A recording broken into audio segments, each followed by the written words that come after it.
Anxiety disorder affects over 40 million adults in the US alone, making anxiety one of the most common mental health conditions. I refer to anxiety as a trick. People experience symptoms, physical symptoms like my heart racing, my breathing gets labored, my fingers and toes feel numb. They have all kinds of thought symptoms. Am I going to faint? What if I start acting like a crazy person? What if I start running amok in the mall? They have all of these symptoms and they literally get tricked into treating them as accurate present signs of danger. As a human being, my gut instinct of what to do when I'm feeling panicky is almost always, guess what? Dead wrong. Panic literally pulls from an individual the responses that they hope are going to help, but that actually make it more severe and more chronic and more persistent. And therefore, I should do the opposite of my gut instinct. When panic or anxiety strikes, a lot of people assume that something is very seriously wrong with them. People feel embarrassed about their anxiety. People feel ashamed of their anxiety, and they tend to want to keep it to themselves. And they don't hear anybody talking about it because for the same reason that they're not talking about it. And so the more you keep it to yourself, the more you tend to think you're just one very isolated It's a case. scary movie. If you said his name or thought it, it would come and get you, right? So they were saying, don't say it, don't think it, don't say it, don't think it. And this tells us so much about panic disorder and anxiety disorders in general. We can become afraid when we're not in any danger. Even more to the case, we can become afraid when we know we're not in any danger. A panic attack is really a version of a scary movie in the theater of your own mind. At the core of it, what you resist will persist. But there are people who are chronic worriers and have constant anxiety of other family members, friends. Every fiber of my being is screaming at me, call mom, call mom, call mom, and I'm not going to do it. Give up that constant reassurance, because the more I ask for reassurance, I'm becoming more and more dependent on that reassurance. I don't do anything to try and get rid of the fear. I allow it to fade on its own. There's nobody who never has fear, nobody who never has anxiety, that it's okay to be anxious. Yeah, I know you had thoughts, you came close. What's the worst thing it ever did to you? None of them happened. The worst thing it did to me was it got me really afraid, and then it passed. All right, we're back. We have another episode with a special guest. Before I introduce him, my name's Tyquon Jordan, co-host of Dash Wellness Podcast. And I have my co-host here with me, Carolyn Palmer-Wallace. Before we get started, I want to ask you something. Why does anxiety feel so out of control, even when you know there's no real danger? And why does trying harder to calm down often make anxiety feel even worse? So many people believe anxiety is something they should be able to control, and when they can't, when their heart races, their thoughts spiral, or panic shows up unexpectedly, they start to feel weak, broken, or like they're failing at something. But what if the reason anxiety feels impossible to control is because control itself is the wrong approach? And that's what we're unpacking today. Yeah, that's why we're here and excited to welcome today's guest, Dr. David Carbonell. He's a licensed clinical psychologist who has specialized in treating anxiety for nearly 4 decades, helping people overcome panic, phobias, chronic anxiety using exposure-based approaches. He founded the Anxiety Treatment Center in Chicago, one of the first practices in the country devoted exclusively to anxiety treatment. He's also the author of The Worry Trick and Outsmart Your Anxious Brain, along with 2 other self-help workbooks that have helped many people better understand and work with anxiety.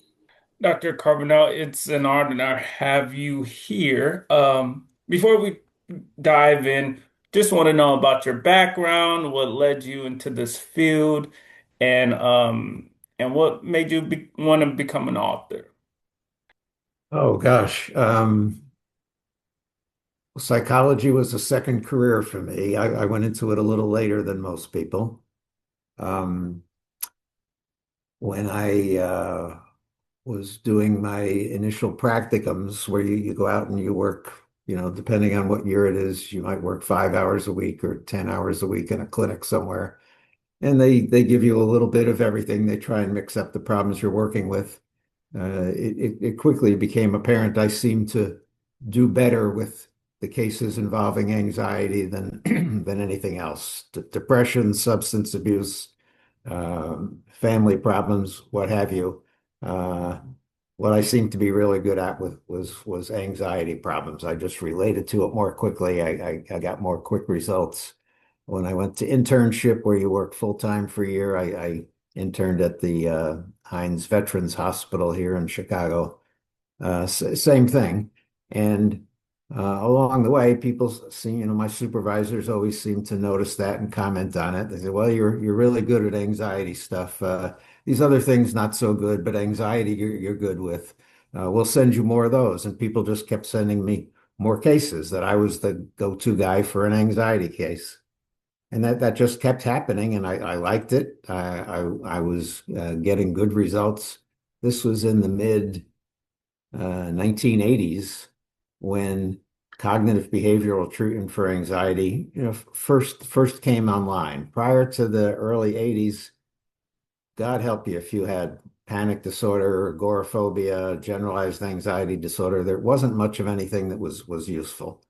And so right at the time that I was entering into the field, the cognitive behavioral approach came into the fore, and everybody started talking about it. And Oprah had shows about anxiety disorders, and there was a lot of public interest and education. And as I finished up my schooling and began to look to develop a practice, I came to realize, gee, there's literally millions of people out there struggling with chronic anxiety disorders that aren't getting any good help. So there's a lot of need. I like doing it. I'm good doing it. Basically, I just kept saying yes to what the world presented to me, and that's how I specialized in anxiety treatment. And you talked about millions of people being impacted by anxiety. I came across this stat that, opened my eyes. Anxiety disorder affects over 40 million adults in the US alone, making anxiety one of the most common mental health conditions. Yet, most people dealing with it believe something is personally wrong with them. From your experience, why does anxiety feel so intense and convincing, even when people, um, they know they're safe? Yeah. Well, I refer to chronic anxiety as a trick, and that's embedded in the titles of a couple of my books. Um, Something like panic disorder, even generalized anxiety disorder. People experience symptoms, physical symptoms like my heart racing, my breathing gets labored, my fingers and toes feel numb. They have all kinds of thought symptoms. Am I going to faint? What if I start acting like a crazy person? What if I start running amok in the mall? They have all of these symptoms, and they literally get tricked into treating them as accurate present signs of danger. That these mean something terrible is going to happen, when what they really mean is, I'm very afraid right now. I don't necessarily have any good reason to be afraid. I'm very afraid. And most times when we're afraid, we tend to assume, if I'm afraid, then I'm in danger.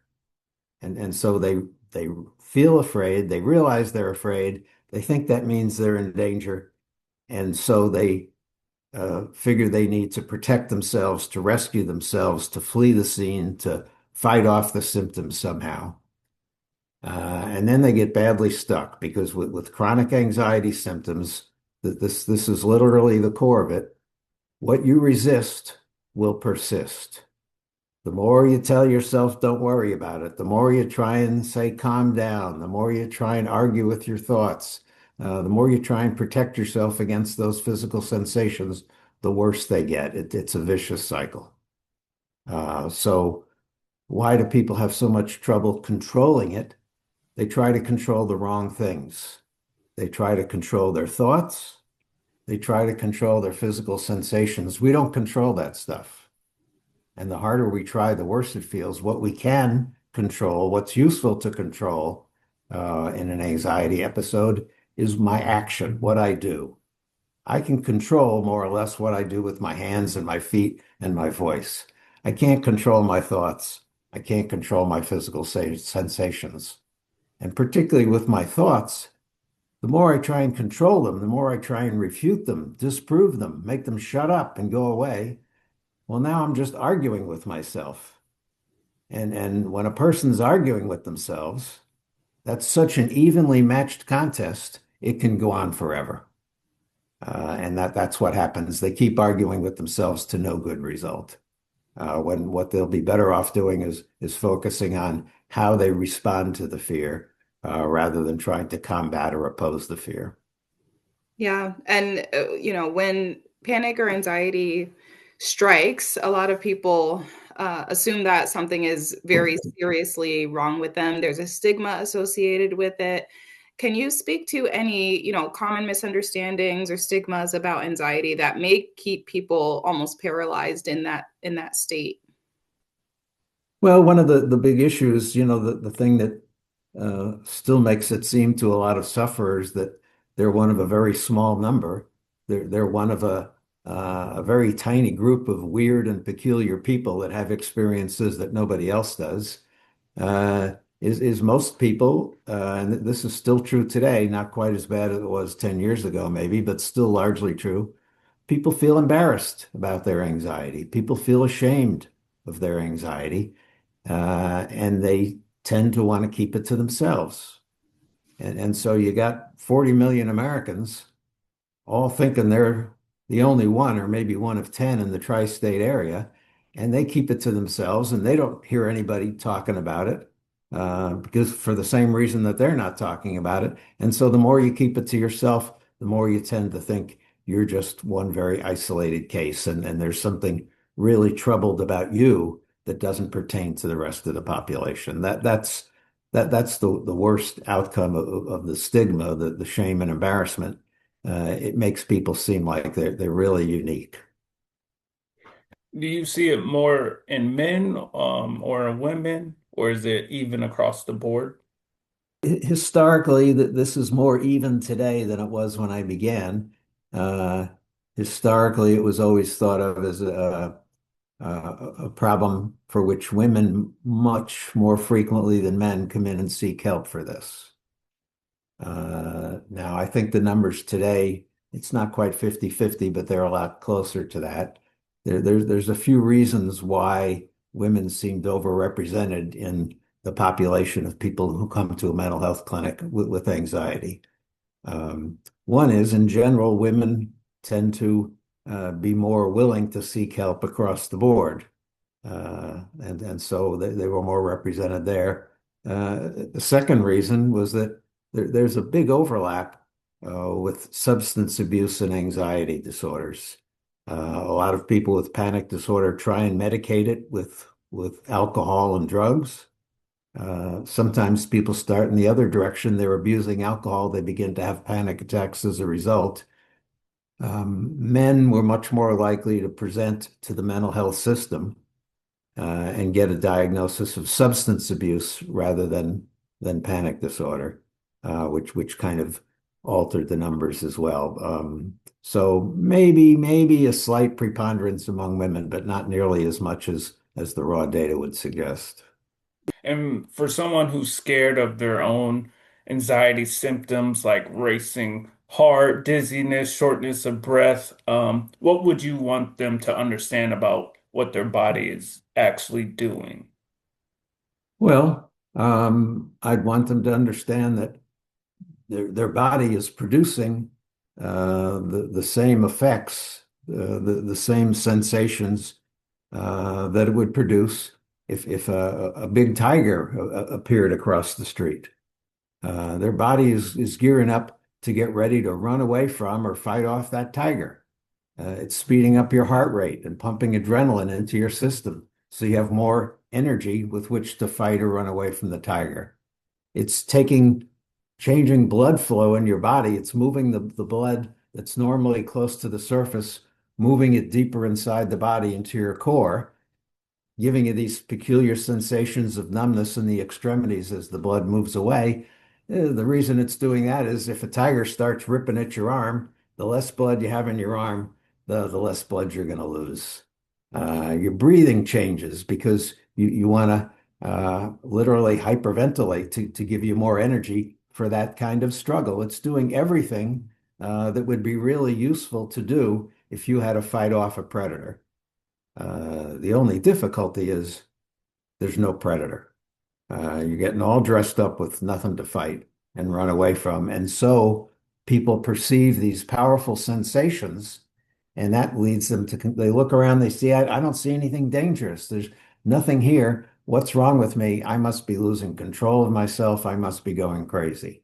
Uh, because they perceive all this energy and nothing causing it.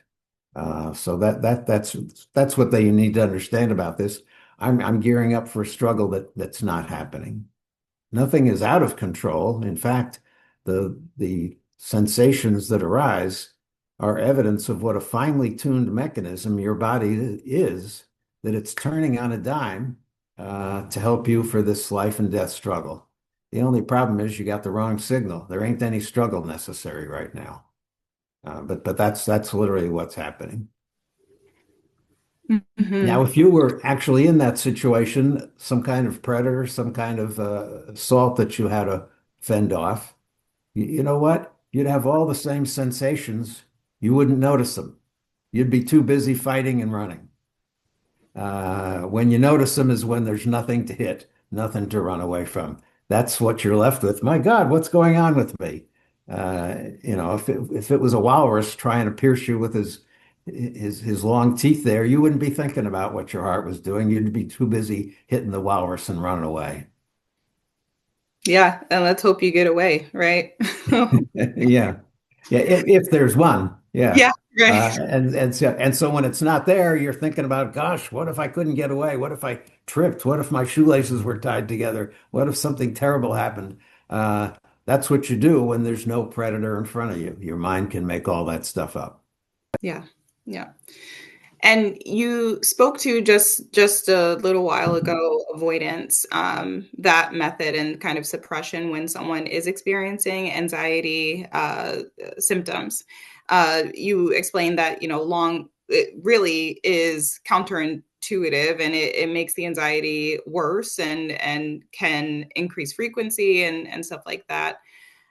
I'm curious about in your experience, if there is a reason why that avoidance and suppression happens, why we kind of use that as a tool to say, no, just calm down, no, just ignore it. Even if it's helpful in the moment, if it's not actually going to be working, why do you find that so commonly? Well, I think the reason people persist with that, there's a cultural idea for the most part that we ought to be able to talk ourselves down, and people have that expectation. Uh, who hasn't been told hundreds, thousands of times by the time you're 20, calm down, from your parents, from, whoever, calm down. Probably one of the least useful commands ever uttered on the planet. Has anybody ever calmed down when they were told to calm down? Probably not. What do you mean calm down? Nobody calms down when they're told to calm down.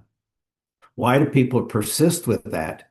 Maybe you're at a traffic light starting to have a panic attack, and it seems to you like, oh my God, I feel like I'm jumping out of my skin. What if I have a heart attack right here at the light? What if I get so anxious I step on the wrong pedal and smash into the car ahead of me? What if I can't take it anymore? I just jump out of the car and go running across this main drag. Um, and they're saying, okay, calm down, stop, stop, stop. And then the light changes and they drive on and nothing happens. And they think, phew, that was close. That was close. I better make sure I don't have those thoughts ever again. And they think they were saved by their efforts to oppose it. They literally get tricked as to what happens here. They think they managed to fight it to a draw. Actually, it was going to stop as soon as the light changed. So the next time, as they approach the light, they're going to think about doing that more. Maybe they'll approach the red light more slowly so they don't have to actually stop. They can just keep coasting and they'll feel better while they're moving. They might notice, if you're afraid of a red light, you want to avoid those red lights. After a while, a stop sign isn't going to look so good to you either, because that has some of the same characteristics. I have to sit here and wait. And what if I can't handle it? So each and every time a person has a panic attack, they emerge from it the same as they were before. They're maybe more scared, but they're all intact. Their faculties are good, their heart is good, and so on. But they have the idea, I have to keep trying harder to protect myself. So they come away with the wrong idea. That's why they cling to the avoidance and the protection. That's so interesting. It's almost like a pseudo validation that Absolutely. you're getting. Wow. And it just kind of reinforces that you need to do it again and again and again, even though Yeah. it's not actually helping. It becomes like a superstition. Yeah. Yes. If gee, I managed to fly from Chicago to Indianapolis, and I'm afraid of flying. Thank God I had my lucky T-shirt on. If I Mhm. didn't have my lucky T-shirt on, maybe I would have freaked out and caused a scene on the airplane. I better buy some more of those T-shirts. Make sure I have one for every day now. And they become more dependent on things that don't and can't protect them. And when you attribute your survival to something like that, over time, you feel more and more dependent, less and less secure in yourself. I'm only as good as the availability of my lucky shirt. A lot of people, just want to avoid something and calm themselves down to get the anxiety to stop. Um, I watched one movie. It was a scary movie a long time ago, and I forgot the name of the movie, but it had where this thing was if you said his name or thought it would come and get you, right? So they were saying, don't say it, don't think it, don't say it, don't think it. And they would obviously, you're telling yourself, don't say it, don't think it, is gonna happen. There's some people like doing things to prevent fear, maybe like this, don't say it, don't think it, but it's constantly creating a cycle of fear. Yeah, I think the very things people do, like you were mentioning, they'll tell themselves, don't think of that. Um, well, I tell myself, don't think of that. My mind's going to say, don't think of what? Mhm. And now I'm thinking of it again. Mhm. Uh, if I tell myself, don't think about bunny rabbits, I got to have a picture of what a bunny rabbit looks like so I can see, am I succeeding at not thinking of it or not? There isn't any way to not think of something. The moment you give yourself the command, don't think about X, Y, Z, too late, you're thinking about it now. Mhm. But I'm glad you mentioned the scary movie because this tells us so much about panic disorder and anxiety disorders in general. Um, we can become afraid when we're not in any danger. That's what a panic attack is. Even more to the case, we can become afraid when we know we're not in any danger. No danger at all. We can know that for sure and still get afraid. And the proof of that is the existence of a scary movie industry and a scary book industry.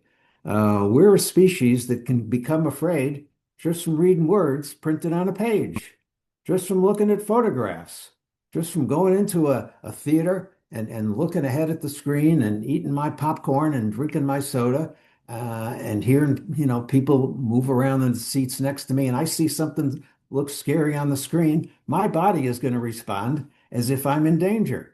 When I still have my ticket receipt to prove, yeah, I'm just in a movie theater. So a panic attack is really a version of a scary movie in the theater of your own mind. That's exactly how it works. You can become afraid when you know you're not in any danger. Mhm. There's nothing unusual about that. Yeah. And speaking of, fear and horror and danger, you're obviously your work, speaks for itself, helping people face fear in a way that is more manageable, that it's not, overwhelming.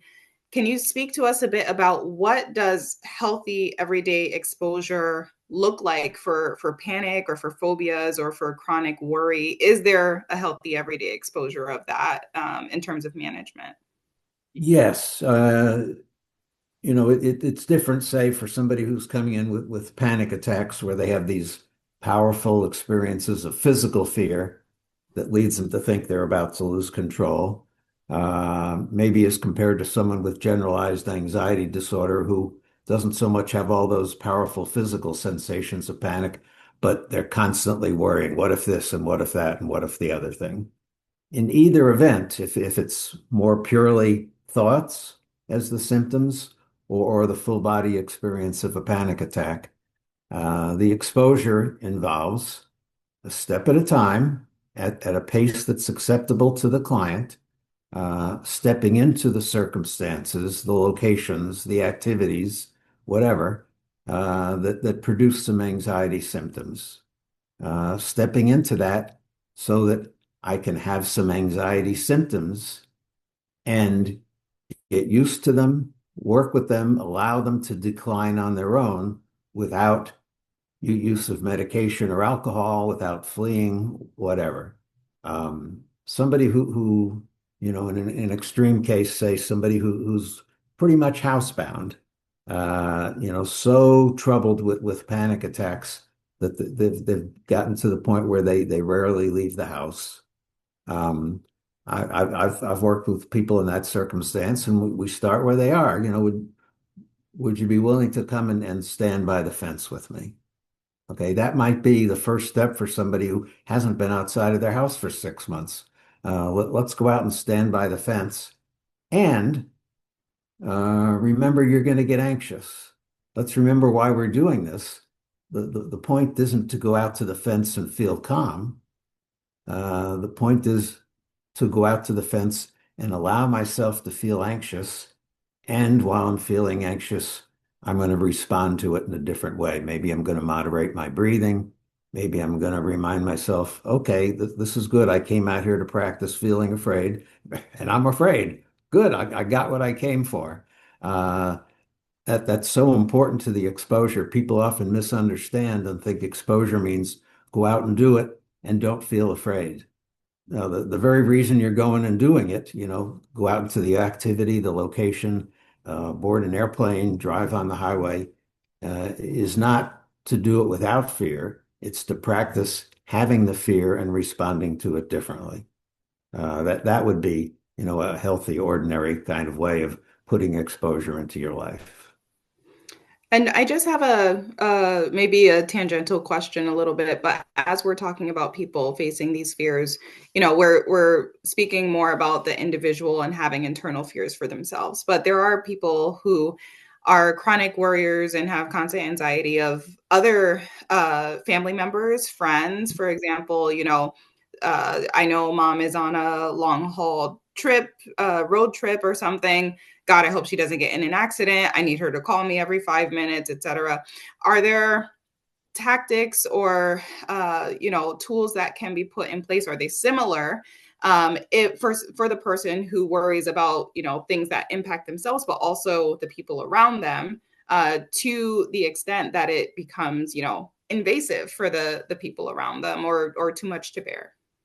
Sure, sure, and that's a good example of invasiveness of someone who's so concerned about the safety of their spouse when they're away from the house that they're texting every 2 minutes, and if they don't get an immediate reply, they assume the worst, and then they're calling and texting and calling hospitals and so on. Um, what's exposure for such a person? It's to allow my spouse, my mom, whoever it is we're talking about, they're gonna drive somewhere. And let me just back up a step. What we call exposure and response prevention. The exposure is, my mom or my spouse is driving somewhere and I have no knowledge of what's happening to that person right now. The response prevention is every fiber of my being is screaming at me, call mom, call mom, call mom, and I'm not going to do it. I'm going to let myself be anxious and wait for mom to call and tell me when she got to her destination. So the exposure there is to refrain from texting or calling to give up that constant reassurance that I want from her. Because the more I ask for reassurance, well, it used to be I'd wait 3 minutes to get a text. Now I got to have a text back every minute. I'm becoming more and more dependent on that reassurance. So important to always keep in mind when we're talking about exposure, it's not typically by itself. It's exposure and what we call response prevention. And that's fancy talk for I don't do anything to try and get rid of the fear. I allow it to fade on its own. Yeah, and our next point was talking about, certain things that people can do to regain confidence with fear and anxiety, which, exposure-based approaches, which you just spoke on. Um, I'm curious for people who maybe has been in a bad environment or maybe they were in the military service and they're no longer in a environment of fear and that constant alert when they go to another environment where they don't have to be on a guard, but they're also anxious and fearful that something will happen. Do you come across those people as well? Yes, yes, I do. Not as much in my practice as in some others. What we're talking about here, is often referred to as post-traumatic stress disorder. Um, Somebody who's in the military, lived through all kinds of dangerous circumstances, and certain sounds and smells and sights were triggers for being, signs of danger there. They come back, they resume home, they resume life in their hometown. They hear a car backfire. It reminds them of a gunshot. And so suddenly they're responding to those fears as if they were signs of danger. The key difference, what makes something like post-traumatic stress disorder a little different, a little more difficult than, say, panic disorder without any traumatic history, uh, is that um, people are having reactions to actual bad events that they've lived in. They're not imagining that really happened, but when they have the reaction to those memories of actual dangerous circumstances, they tend not to recognize that they're having a memory of something that happened in the past. They tend to respond to it as if it's a warning of something that's going to happen in the future. And so the direction of time gets mixed up here. They're having a bad memory about something that happened and it's over, but they tend to respond as if it's a warning about what's going to happen in 5 minutes from now. And that's the extra piece we have to help them work with. It's a bad memory. It's not a prediction. Nice. Yeah.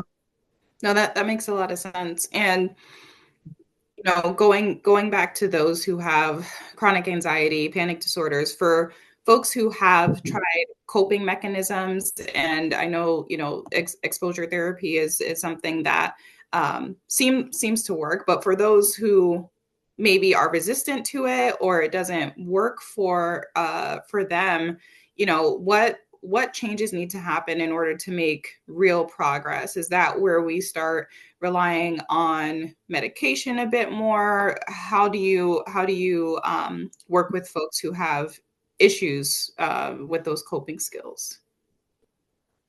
Well,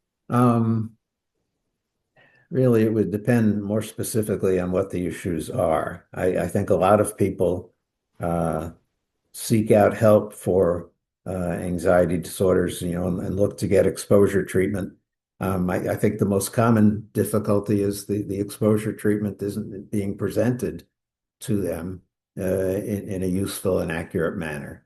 Um, it's common for people with anxiety disorders to deploy a whole bunch of what are called safety behaviors. Um, they have might be a superstition. They have a lucky shirt. They bring their lucky keychain with them. Um, uh, they prefer to pull over if they're approaching a red light and wait for the light to turn green and then get back in so that, there's avoidance. They may rely on a lot of reassurance, so I say to my spouse, you think I'll be okay and make it back home, all right, huh? Yeah, I'm probably not going to freak out and yeah, right? Yeah, yeah, okay. Yeah, you're sure of that, right? It's okay. I think, I'll call you later. And so they rely on that kind of reassurance.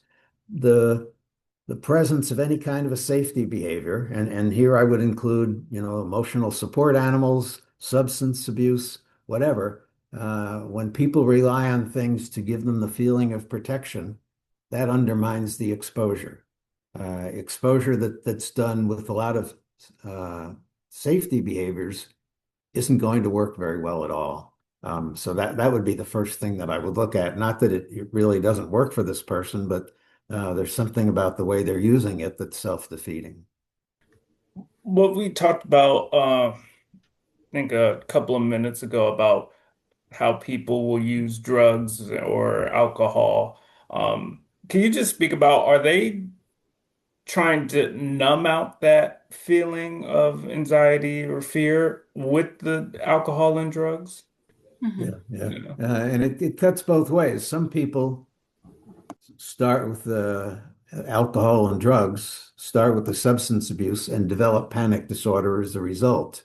Very common for people to have panic with the hangover the next day after a lot of drinking. So sometimes it starts with the alcohol and develops panic disorder. Sometimes because they're so desperate to calm themselves with alcohol, then they become, substance abusers. So it can go in either way.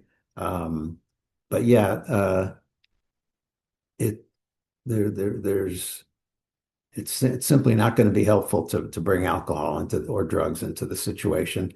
If for no other reason, then again, it's a protection when you don't need protection. And it can, if nothing else, aside from all the physical properties of the drugs and alcohol, it persuades a person, oh, thank God I had that vodka. Who knows what crazy stuff I'd have done otherwise. And now, okay, before I leave the house next time, I'm going to have a little taste. If there was one thing most adults misunderstood about anxiety, something that keeps them stuck longer than necessary, what would you say that is? Well, here's the through line to so much of the work that I do in my practice. The rule of opposites. And this is true of panic, this is true of chronic worry. My gut instinct as a human being, my gut instinct of what to do when I'm feeling panicky is almost always, guess what? Dead wrong. Almost always dead wrong. Uh, I'm not I'm not just making bad or uninformed choices. Panic literally pulls from an individual the responses that they hope are going to help, but that actually make it more severe and more chronic and more persistent. So my gut instinct of what to do with that is dead wrong, and therefore I should do the opposite of my gut instinct. It's like I've got a compass that's off by 180 degrees. And when it points north, it calls that south. Well, that's a problem. If I know that about the compass, if I know when this compass points north, it actually means south, I can still use that to get my way home. I just got to remember the compass is misleading me.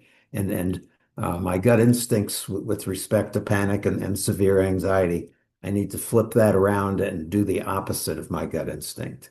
Instead of leave the party before I freak out and embarrass myself, I'm going to go over there and say hello to my host. I need to step into it rather than away from it. I need to work with it rather than against it. That's probably the biggest misunderstanding. People are trusting their instincts with panic, and it's misleading them. Yeah. And before we close, we have a question from one of our audience. So they saw a movie where someone had a fear of spiders, or and also a fear of they like wore a mask and gloves and they didn't want to touch anything or anything unclean. And the psychiatrist or whoever hypnotized them to try to get rid of that fear. What are your thoughts on that? Well, um,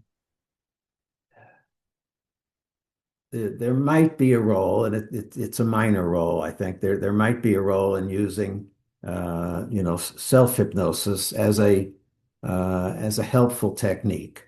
But the point of the hypnosis, and I've done some of this in my career. Uh, the point of the hypnosis is not to get rid of the fear. It's not to remove the fear. The hypnotic suggestions would have more to do with so let's think about how you could walk over and stand next to that spider. And you'll feel afraid, you'll notice your breathing changes and so on. And also, you can imagine yourself standing there and letting that proceed and subside. The point of the hypnotic suggestion wouldn't be to get rid of that fear. You forget that you were afraid. You were never afraid. You see that spider as your friend, that kind of stuff. It's more about it's okay to be afraid and you can handle being afraid. I think hypnosis is sometimes useful in that regard.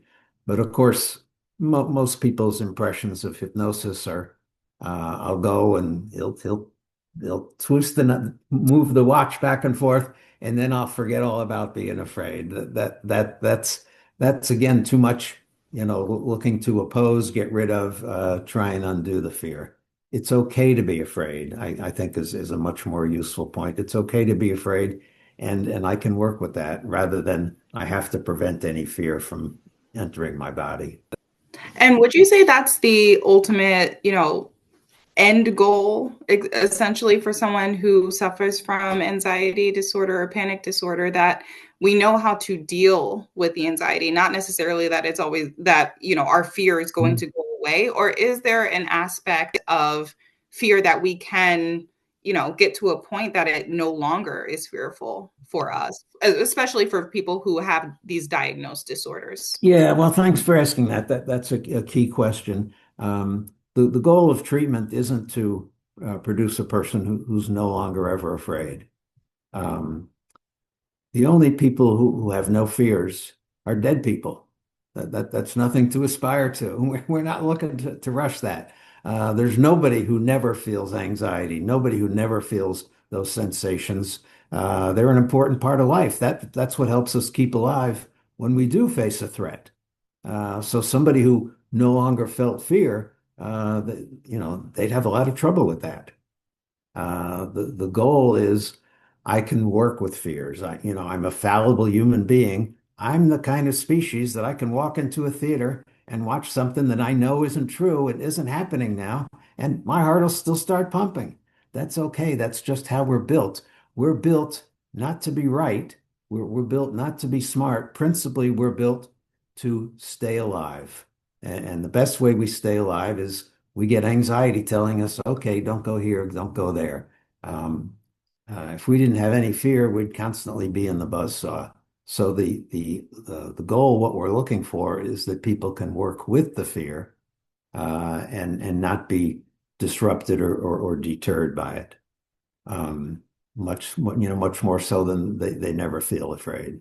And when they feel afraid, they remember, oh yeah, that used to really freak me out. And 2 years ago, I might have been running down the street, and now I can just say, okay, what a damn nuisance it is to have these fears.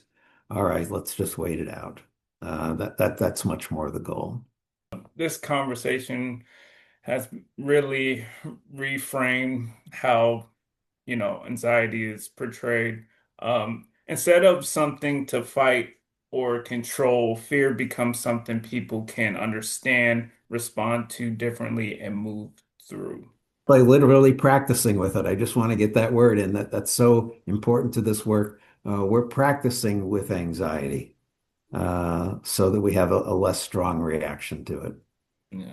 I agree, and I think you've made that abundantly clear during this talk. So thank you so much for that. It's learning how you can handle it when it does show up and what the best response is. Before we close, what's one final message you want to share with someone struggling with anxiety or panic?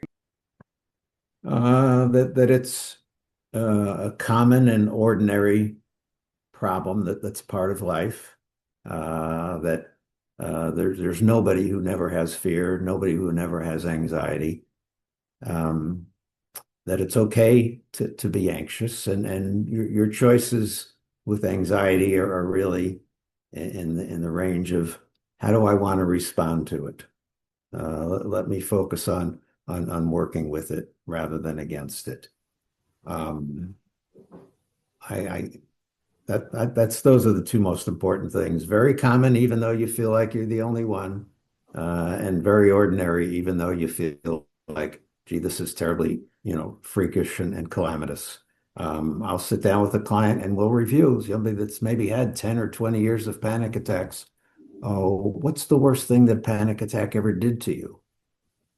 And nobody's quite ever asked them that before, and they're going to search through their history and they remember all the times that they were really afraid. And well, once I almost, a couple of times I thought I was just about to.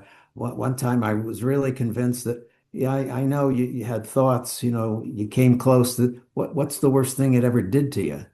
And when we spend enough time on that and review their history, what emerges is, well, the worst thing it ever did to me, Doc, it sounds kind of strange to say it, I guess, but it scared the living daylights out of me. Yeah, that's the worst thing it did to you. All those other things it said, I'm going to kill you, I'm going to make you crazy, I'm going to have you running through the mall without any clothes on, all these terrible things. None of them happened. The worst thing it did to me was it got me really afraid, and then it passed. That's the big picture. And so you want to get better at remembering that and taking that in as your mission when you feel anxious. I know I'll be taking those with me for sure after this talk, and for our audience members to learn more from Dr. Carbonell, including his books, the Worry Trick and Outsmart Your Anxious Brain. Check out the links in the show notes. And Dr. Carbonell, are there any other things that you might be working on or that you want to plug before we close? Well, I just mentioned that this was my first book, actually, the Panic Attacks Workbook. Mm. So I think anybody that has panic attacks, that's written for them. One of the things I notice about the book, and I had this intention when I wrote them, is people's reaction is often to say, I'm reading through this page after page, and here on page 7, I was thinking, but what if this happens? And then I turned to page 8, and you answered that. I can't believe people are having the same thoughts that I've been having all these years. But when they read it in the book, they realize, oh, okay, I guess I didn't invent this because I never told them this, but it's in the book already. So I think that's one of the things people find, striking and helpful about the book is it enables them to see I haven't patented anything here. I haven't thought anything that nobody has thought before. As example after example of seeing how that works in the book. So if it's chronic worry, somebody is up against the worry trick is the book of choice, and if it's panic attacks, the panic attacks workbook. Um, yeah, yeah, you'll probably find, if that's the issue you're facing, you'll probably find yourself in the book. Well, thank you for joining today. It was amazing talk. We appreciate your time. This will conversation will open a lot of eyes to fear and anxiety. Well, good. Well, thanks so much for having me. I enjoyed it. Yes.